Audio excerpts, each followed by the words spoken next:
This human being is just a product of five elements, so is the planet, so is the whole creation. The most fundamental aspect of yoga is referred to as Bhuta Shuddhi. Bhuta Shuddhi means cleansing of the elements. So we are essentially talking about four elements and their manifestations. We're living the space. There are certain things which you can do with space, but it doesn't need any cleansing. So the four elements need cleansing. How these four elements behave within you will determine your health, longevity, psychological balance, spiritual possibilities, mystical access, everything is determined by how you keep the four elements within the system. 72% of your body is water, another 12% is earth, another 6% is air, another 4% is fire, the remaining is space. If you know how to keep these four elements, then your well-being, your health, your longevity, your ability to determine how long you should live and when you should live, all these things are 100% in your hands. You become a master of your own destiny. If you just control the waters in the system, phenomenal things will happen. Always there's a large focus on water because 72% of the body is water.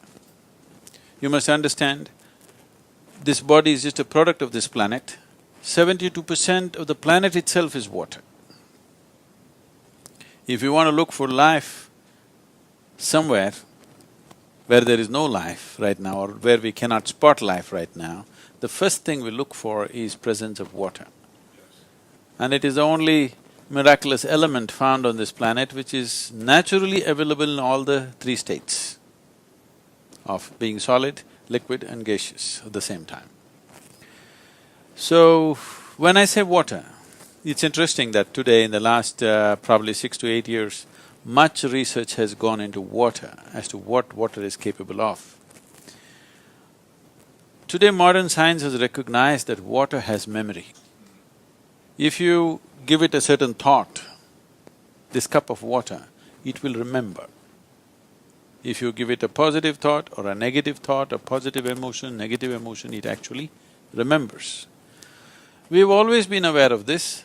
So, in the East, even today, even in cities if you come to homes, except those who've been Western educated, in all their homes, water is treated in a certain way.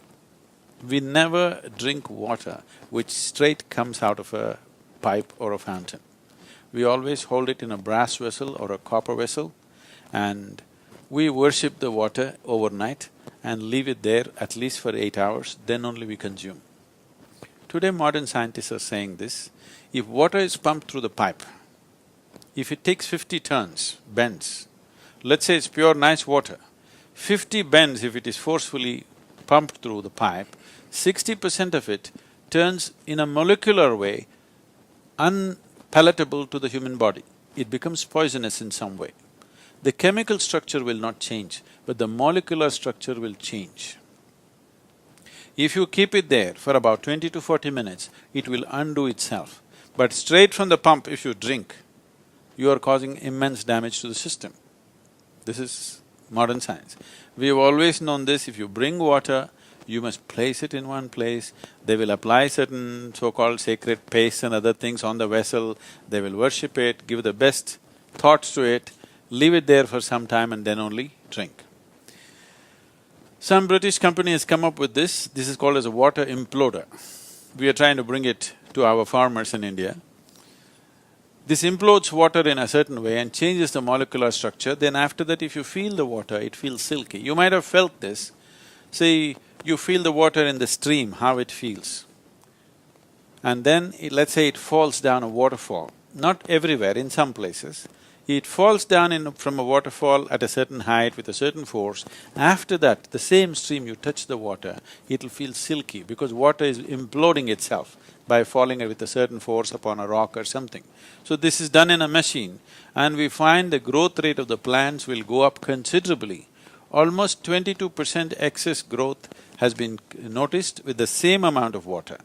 Or you can reduce the water that you give to the farm by about 47% if you implode the water.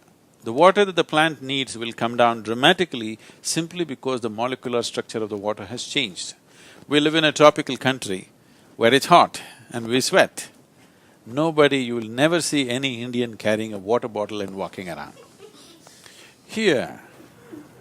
You can't go to the market without carrying a water bottle. Without water bottle, they'll fall down. Have a drink before you leave the house, folks. So the way you treat the water is very, very important. Just constantly drinking water has many, wrong things happening in the system. If you drink a certain volume of water at once, the body will determine how much to absorb and how much not. But if you sip it constantly, body will get confused and start absorbing more than it should. So this will bring down the concentration of sodium in the blood level and a certain level of brain swelling will happen. But you will not feel headache. If you do not drink water, the sodium content increases and then there is a swelling where you will feel headache. So you think just because you have a headache, you think you must sip water. If you sip water all the time, it has various other kinds of imbalances. Excess water consumption, not just by ingestion, excess water absorption in the body will lead to various kinds of psychological imbalances. In yogic system, always there is a taboo on drinking water in between. If you drink water now, till you feel thirsty, you should not drink water. When you feel thirsty, you must wait for 15 to 20 minutes and then drink water. How much should you drink? Just to quench your thirst, another 10% more. Just in case you are not feeling things out, 10% more than what you need and nothing more. Constantly drinking water in a country which is not even warm and sweaty. So, like this, our understanding of life is all becoming accumulated knowledge, not feeling life out, not knowing life from within. Life happens from within, all experience happens from within, but we want to cull the knowledge from outside. So treating the water in a certain way, around us and within us, this is all it is. The fundamental of yoga is just this, cleansing the four elements and treating these elements with a certain reverence and a certain way of approach, because now beyond doubt it is established that water has memory. If you treat it badly, it remembers and gets back at you.